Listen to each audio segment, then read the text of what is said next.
Perkenalkan, nama saya Farel Muhammad Pasya dari kelas 10 PPLG 6, nomor absen 12.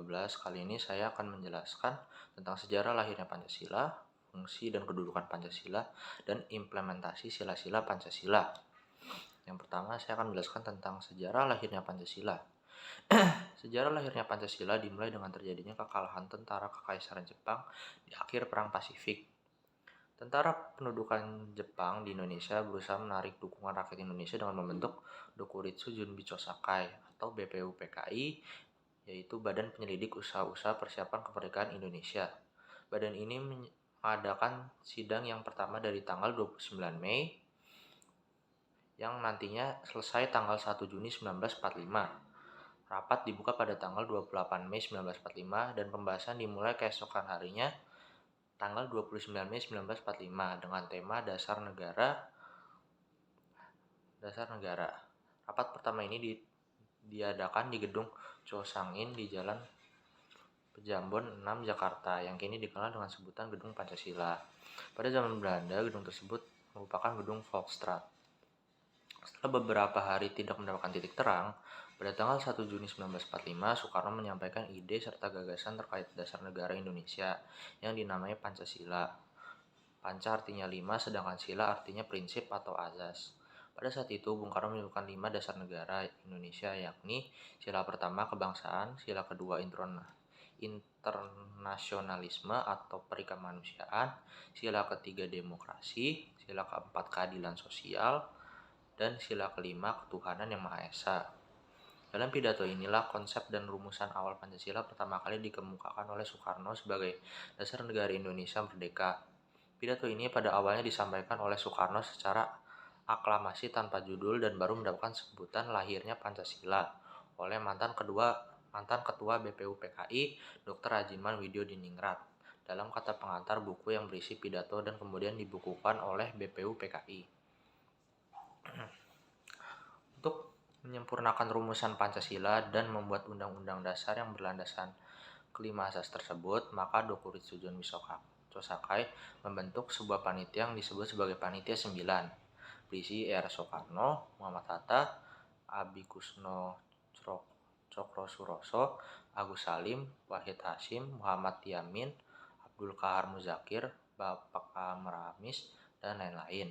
Setelah melalui beberapa persidangan PPKI, pada tanggal 18 Agustus 1945, Pancasila ditetapkan sebagai dasar ideologi negara Indonesia bersamaan dengan penetapan rancangan pembukaan dan batang tubuh UUD 1945. Pada sidang tersebut disetujui bahwa Pancasila dicantumkan oleh Mukadimah Undang-Undang Dasar 1945 sebagai dasar negara Indonesia yang sah. Sekarang kita akan beralih ke fungsi dan kedudukan Pancasila. Fungsi dan kedudukan Pancasila ada banyak, yaitu antara lain Pancasila sebagai dasar negara. Kedudukan ini mengartikan Pancasila sebagai hal paling mendasar dari norma-norma yang berlaku di Indonesia. Ini semua tertulis pada pembukaan UUD 1945 alinea keempat dan juga instruksi Presiden nomor 12 tahun 1968. Pancasila juga disusun atas hierarkis piramidal, artinya masing-masing sila terikat satu dengan yang lainnya.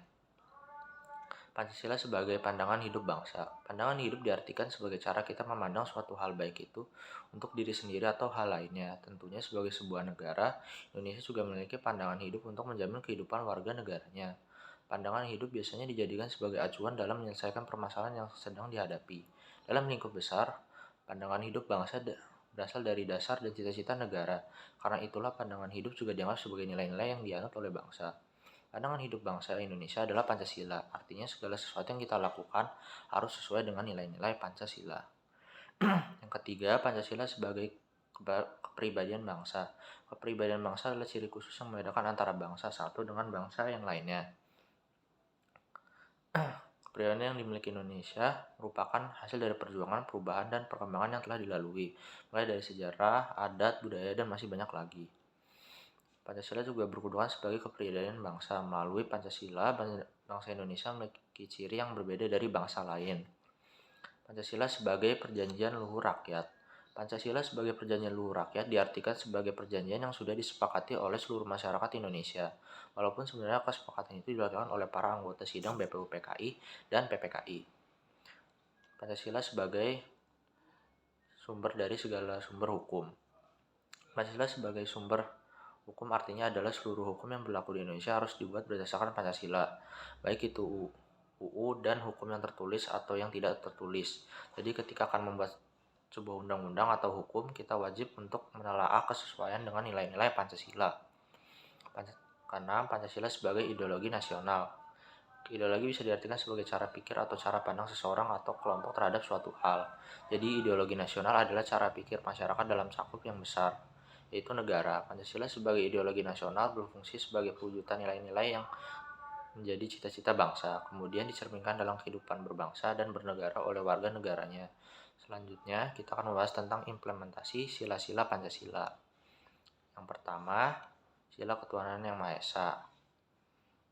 Mengimani adanya Tuhan, menerapkan toleransi antar umat beragama. Sila kedua, kemanusiaan yang adil dan beradab. Berteman dengan tidak membedakan warna kulit dan ras ataupun agama, mengakui persamaan hak. Sila ketiga, persatuan Indonesia. Bergotong royong membantu orang-orang yang sedang kesusahan. Sila keempat, kerakyatan yang dipimpin oleh hikmat kebijaksanaan dalam permusyawaratan perwakilan. Melakukan musyawarah untuk menolak keputusan bersama, menyetujui keputusan bersama. Sila kelima, keadilan sosial bagi seluruh rakyat Indonesia. Mengedepankan sikap adil, melaksanakan kewajiban, dan menghormati hak orang lain. Sekian dari saya, terima kasih.